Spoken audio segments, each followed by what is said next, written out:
So Danny, why do you think it's important for clients and people to discuss about wills and state? So the most important thing when you're buying real estate is to think about how it fits into the whole scheme of your life. So the different assets that you own and your family and where you would ultimately want it to go. So a will is a document that deals with what happens when you pass away. So you're appointing an executor who is someone who is going to gather up all of your assets, including your real estate, pay out any debts, including the mortgage, and then distribute it. So whether that's to a spouse, to children, or anything in between.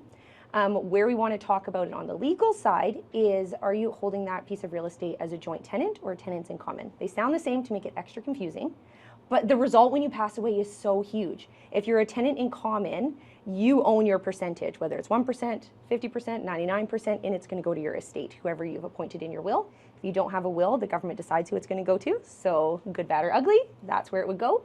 Whereas if you're joint tenants, you each own an equal share. So if there's two of you, a husband, wife, it's going to be 50-50. If there's three of you, which we are seeing more commonly with people needing to have a parent on title for financing purposes, it'd be a third, a third, a third. And what happens with that is it automatically goes to the survivors. So if there are two of you and one of you passes away, it's going to be 100% the final owner. So that actually would pass outside of your will, which is kind of interesting. Now, wills aside, the other super important thing to talk to your estate planning lawyer about is a power of attorney. So once you own real estate, you need to have a power of attorney, because if you lose capacity, which means you're not able to make decisions on legal matters on your own, there's no one who can do so. So if you need to sell that property to move into a care home or get medical treatment, no one is able to easily sell that property and get that money liquid. So that is so, so important. And as crazy as it sounds, even if you have your spouse on title, the spouse cannot sign on behalf of the incapacitated person without a power of attorney in place. So for example, if I lost capacity and we need to sell our house so that I can go into the care that I need, my husband cannot do it unless we have a power of attorney.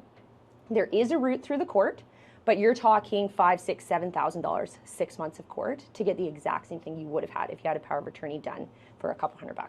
Totally. So it makes much more sense to do it ahead of time. Absolutely. And the goal is you never have to use it, never have to see it. But I have used power of attorneys on real estate transactions from before I was born.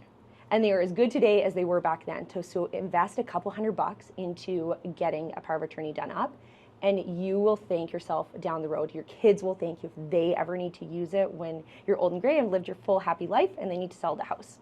So yeah. Perfect.